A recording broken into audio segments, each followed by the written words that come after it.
नमस्कार दोस्तों, मैं Parasnath live high study IAS में आपका स्वागत है। दोस्तों, आज हम लोग आगरा यूनिवर्सिटी के बीएड सेकेंड ईयर एग्जाम 2023 जो 25 अगस्त 2023 को BD 205B अर्थात पर्यावरणीय शिक्षा या इन्वायरमेंटल एजुकेशन का एग्जाम हुआ था, उसका आंसर की देखेंगे। दोस्तों, प्रश्नों पर आएँ, लेकिन उससे पहले प्लीज़ आप लोग वीडियो को ज़्यादा से ज़्यादा शेयर कीजिए जिससे सभी लोगों को लाभ हो सके। यदि आप लोग चैनल को सब्सक्राइब नहीं किए हैं तो प्लीज़ चैनल को सब्सक्राइब कीजिए जिससे सभी को लाभ हो सके। आइए देखते हैं प्रश्नों को। आप लोग ध्यान रखना, यहाँ पर ओमार आंसर शीट नंबर जरूर लिखें आप लोग। इस तरह से पेपर रहेगा। 2023 का ये पेपर है BD 205B इन्वायरमेंटल एजुकेशन। 2 घंटा इसका समय रहेगा, 40 अंक का है। आप लोगों को 100 प्रश्न दिया रहेगा, 80 प्रश्न हल करना है। अगर आप 100 पूरा कर देंगे तो ध्यान रखना, शुरू से 1 से लेकर 80 तक चेक होगा, बस यही चीज़, ठीक है। कोई दिक्कत नहीं होगा। कुछ बच्चे लिखते हैं सर मेरा पूरा सही होगा, क्या करें। तो आइए देखते हैं प्रश्नों को। अंतर्राष्ट्रीय पर्यावरण शिक्षा कार्यक्रम किसके द्वारा शुरू किया गया है? तो सही जवाब हो जाएगा, ध्यान रखना, पहले का ए, यूनेस्को द्वारा। थोड़ा तेजी से चलेंगे, समय कम है। अगला प्रश्न है, निम्नलिखित में से कौन सा सजीव और निर्जीव घटकों के बीच परस्पर क्रिया का एक उदाहरण है? सही जवाब हो जाएगा डी, जल चक्र। अगला प्रश्न है, राष्ट्रीय शिक्षा दिवस प्रत्येक वर्ष निम्नलिखित में से किस तिथि को मनाया जाता है? सही जवाब हो जाएगा सी, 11 नवंबर को। आप लोग ध्यान रखना, मॉडल पेपर के अनुसार उत्तर बता रहे हैं, क्रॉस चेक नहीं किए हैं, थोड़ा समय कम था। किसी प्रश्न में अगर संदेह हो तो आप लोग थोड़ा सा देख लीजिएगा, ठीक है। 3R सिद्धांत का सही क्रम क्या है? सही जवाब हो जाएगा रिसाइकल, रीयूज, रिड्यूज, ठीक है। अगला प्रश्न है, वन संरक्षण अधिनियम में संशोधन हुआ? सही जवाब हो जाएगा बी, 1988 में। अगला प्रश्न है, हेपेटाइटिस ए किस प्रकार की बीमारी है? सही जवाब हो जाएगा डी, ए बी दोनों, भोजन संदूषण और जल जनित बीमारी दोनों। अगला प्रश्न है, पर्यावरण के विनाश से सर्वाधिक पीड़ित वर्ग का उल्लेख कीजिए। सही जवाब हो जाएगा डी, उपरोक्त सभी, मध्य वर्ग, अमीर, गरीब सभी।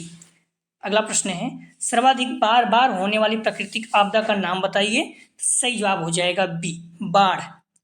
अगला प्रश्न है, विश्व में कितने जैव विविधता हॉटस्पॉट हैं? सही जवाब हो जाएगा 9 का, ध्यान रखना, डी, 36। उस औषध का नाम बताइए, उस औषध का नाम जो कॉफी या चाय के पादप स्रोत से संबंधित है। सही जवाब हो जाएगा बी, कैफीन। अगला प्रश्न है, विश्व पर्यावरण दिवस है? सही जवाब हो जाएगा, ध्यान रखना, ए, 5 जून को। इसकी थीम क्या है? याद रखना, 23 और 24 दोनों की प्रैक्टिस 5 हम लोग हल किए हैं, उसमें जाकर सभी देख लीजिएगा, वहाँ पर आपको मिल जाएगी सारी चीज़ें। कौन सी डिस्क्रिप्शन इसमें भी मिल जाएगा और प्ले लिस्ट में जाकर भी देख सकते हैं। कौन सी गतिविधि जल स्तर को कम कर देती है? सही जवाब हो जाएगा 12 का सी, भूमि जल की अधिक निकासी। अगला प्रश्न है, मृदा प्रदूषण का कारण क्या है? सही जवाब हो जाएगा 13 का ए, अम्ल वर्षा।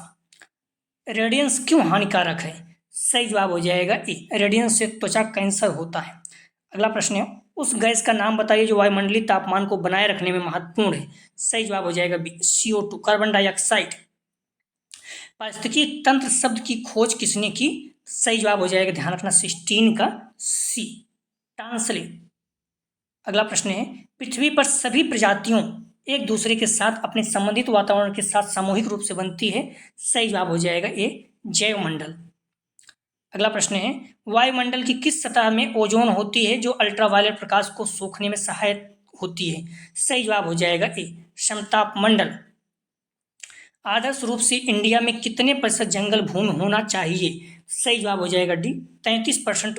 इंडिया में भी या फिर पूरे विश्व में कम से कम 33% होना ही चाहिए। पीने के पानी में मौजूद कौन सा तत्व विभिन्न घातक बीमारियों का कारण बन सकता है? सही जवाब हो जाएगा बी, आर्सेनिक। अगला प्रश्न है, निम्नलिखित में से कौन सा तत्व भूमिगत जल के प्रदूषण के लिए उत्तरदायी है? सही जवाब हो जाएगा बी, फ्लोराइड। आप लोग ध्यान रखना, इसका इस जो आंसर देख रहे हैं मॉडल पेपर के अनुसार देख रहे हैं, किसी प्रश्न में कोई त्रुटि है तो आप लोग देख लीजिएगा। पारिस्थितिकी तंत्र के कार्यात्मक पहलू हैं, the function aspect of the ecosystem, ठीक है। तो पारिस्थितिकी तंत्र के कार्यात्मक पहलू हैं। सही जवाब हो जाएगा 22 का डी, तो सभी, ऊर्जा चक्र, पोषक तत्व, भोजन चक्र या खाद्य चक्र। कम से यहाँ से 15-20 क्वेश्चन आ सकता, तो आप लोग देख लीजिएगा। प्रोजेक्ट टाइगर किस वर्ष लॉन्च किया गया था? सही जवाब हो जाएगा 1973 में। अगला प्रश्न है, पारिस्थितिकी पिरामिड का निर्माण किसने किया था? सही जवाब हो जाएगा, ध्यान रखना, बी, चार्ल्स एल्टन। अगला प्रश्न है, उत्पादकों और उपभोक्ताओं के मध्य संबंधों का प्रतिनिधित्व किन शब्दों में किया गया है? सही जवाब हो जाएगा ए, बायोमास। मांसाहारी खाद्य श्रृंखला के इस स्तर को दर्शाते हैं। सही जवाब हो जाएगा सी, द्वितीय उपभोक्ता। ठीक है, सही जवाब हो जाएगा सी, द्वितीय उपभोक्ता। समुद्री भोजन एक उत्तम स्रोत है। सही जवाब हो जाएगा 27 का सी, प्रोटीन। अगला प्रश्न है, खाद्य श्रृंखला सिर्फ पाई जाती है। सही जवाब हो जाएगा डी, हर जगह। अगला प्रश्न है, शाकाहारी है, तो सही जवाब हो जाएगा ए, प्राथमिक उपभोक्ता। अगला प्रश्न है, इकोसिस्टम निर्माण करता है। सही जवाब हो जाएगा उपरोक्त दोनों, खाद्य श्रृंखला खाद्य जाल दोनों। एक खाद्य श्रृंखला प्रारंभ होती है। सही जवाब हो जाएगा ए, प्रकाश संश्लेषण से। सड़े हुए कार्बनिक पदार्थों का उपभोग करने वाला प्राणी है, तो सही जवाब हो जाएगा बी, अपरदाहारी। 32 का सही जवाब हो जाएगा बी। अगला प्रश्न है, खाद्य श्रृंखला में होते हैं। सही जवाब हो जाएगा ए, उत्पादक, उपभोक्ता, अपघटक। पारिस्थितिकी तंत्र में दो भाग हैं। सही जवाब हो जाएगा 34 का बी, जैविक और अजैविक। क्षय डॉट डॉट का टूटना या अपघटन है। सही जवाब हो जाएगा 35 का ए, बेकार पदार्थ। जीव को मृत या अपशिष्ट पदार्थों को सरल पदार्थों में तोड़ते हैं कहलाता है। सही जवाब हो जाएगा 36 का, ध्यान रखना, सी, अपघटक। पौधे, इल्ली, चिड़िया, यह एक उदाहरण है। सही जवाब हो जाएगा बी, खाद्य श्रृंखला का। खाद्य श्रृंखला के साथ डॉट डॉट की मात्रा में ह्रास होता है। सही जवाब हो जाएगा ए, ऊर्जा। अगला प्रश्न है, वायुमंडल में ओजोन की मात्रा को मापने के लिए कौन सा मात्रात्मक उपभोग किया जाता है? सही जवाब हो जाएगा बी, डोबसन। ओजोन क्षेत्र अधिक स्पष्ट होते हैं। सही जवाब हो जाएगा 40 का डी, ध्रुव। स्वच्छ जल की तुलना में दूषित जल का क्वथनांक, सही जवाब हो जाएगा 41 का बी, बढ़ जाता है। अगला प्रश्न है, स्मॉग है, तो सही जवाब हो जाएगा 42 का बी, कोहरा और धुआं। भारत में आवासीय क्षेत्र के लिए दिन के समय निर्धारित ध्वनि मानक है। सही जवाब हो जाएगा 43 का सी, 55 डेसी। ध्यान रखना, जो डेसिबल होता है इसको डी स्मॉल और बी कैपिटल में लिखा जाता है। इस पॉइंट को भी ध्यान रखना। पूछा गया है, निम्नलिखित में से कौन सा जल प्रदूषक नहीं है? सही जवाब हो जाएगा सी, ग्लेशियर। ध्वनि प्रदूषण मापा जाता है। सही जवाब हो जाएगा बी, डेसिबल। और लिखा कैसे जाता है? D small B capital. गलत नहीं करना, पूछा गया है। अगला प्रश्न है, निम्नलिखित में से कौन सी बीमारी जल प्रदूषण का कारण होती है? सही जवाब हो जाएगा बी, डायरिया। निम्नलिखित में से किस प्रकार के प्रदूषण के कारण श्वसन तंत्र संबंधी बीमारी होती है? सही जवाब हो जाएगा सी, वायु प्रदूषण।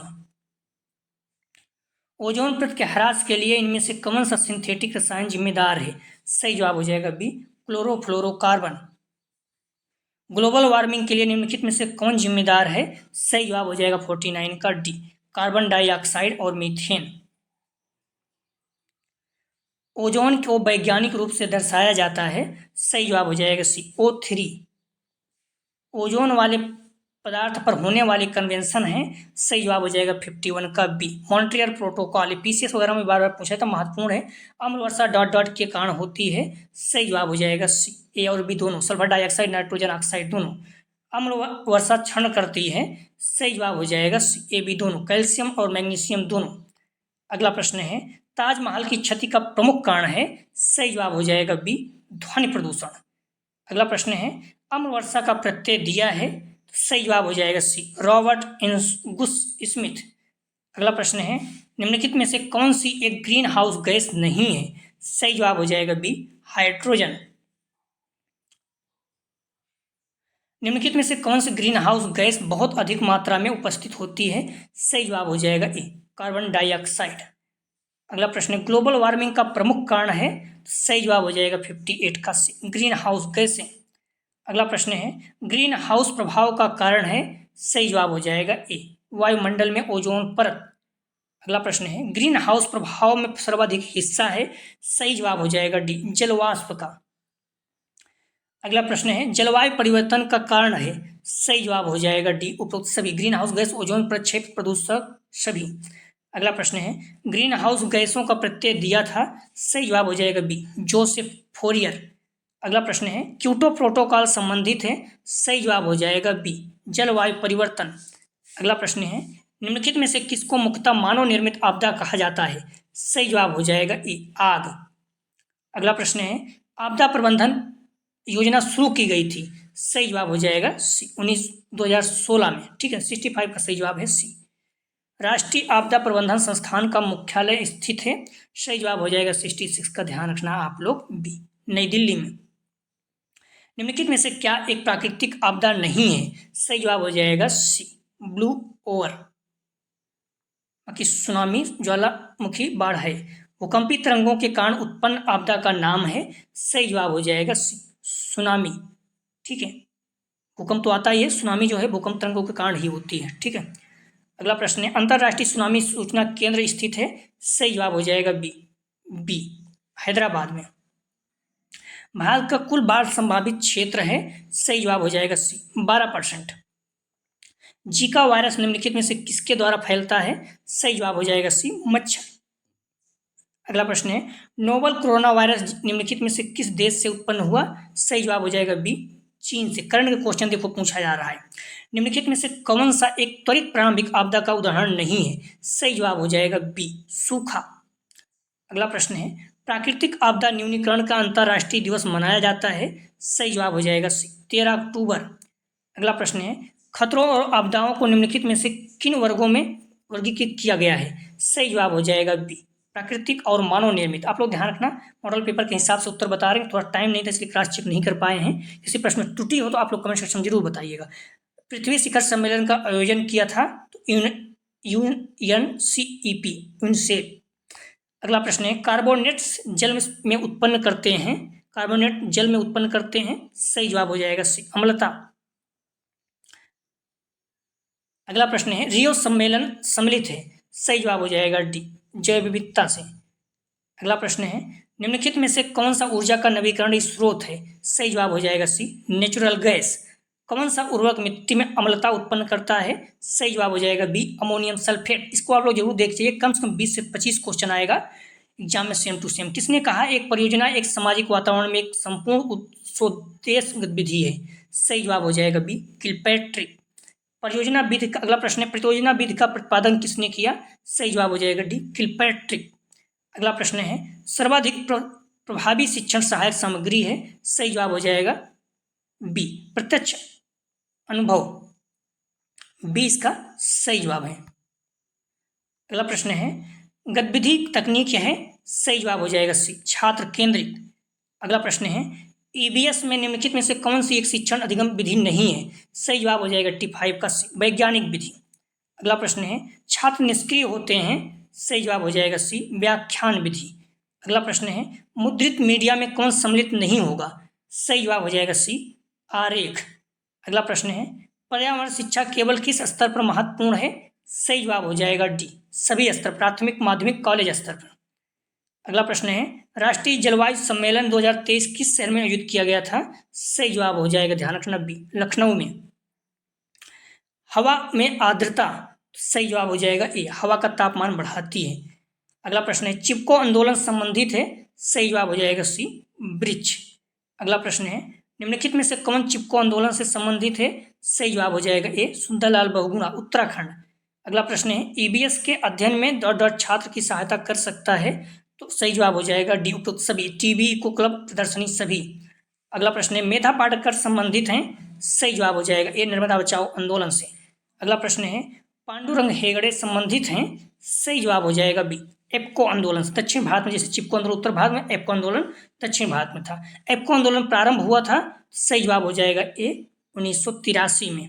अगला प्रश्न है एप्को आंदोलन प्रारंभ हुआ था, एप्को आंदोलन सही जवाब हो जाएगा 97 का डी कर्नाटक में दक्षिण भारत में। अगला प्रश्न है सौर ऊर्जा द्वारा संचालित पहला हवाई अड्डा कौन सा है, पीसीएस में भी पूछा गया था, तो बी कोच्चि। अब देखिए इसमें भी करंट अफेयर से पूछने लगा है किस घरेलू कचरा में पुनर्चक्र के उत्कृष्ट क्षमता होती है, सही जवाब हो जाएगा बी धातु। किस घरेलू कचरे में धातु। किस घरेलू कचरे में पुनर्चक्र की उत्कृष्ट क्षमता होती है? धातु। 99 का बी। अगला प्रश्न है, सामाजिक, आर्थिक और पारिस्थितिकी समानता प्राप्त करने के लिए आवश्यक शर्त है? सही जवाब हो जाएगा सी, सतत विकास। तो आप लोग ध्यान रखना, प्लीज वीडियो को लाइक और शेयर कीजिए। कॉलेज ग्रुप या जो भी फ्रेंड आपके बीएड करें, सभी लोगों को लाभ हो सके। निश्चित रूप से यहाँ से 20 से 25 क्वेश्चन एग्जाम में देखने को मिलेगा। ठीक है, मॉडल पेपर के हिसाब से उत्तर बताएं। किसी प्रश्न संदेह हो तो आप लोग देख लीजिएगा। प्लीज वीडियो को लाइक और शेयर कीजिए। वीडियो देखने के लिए धन्यवाद दोस्तों।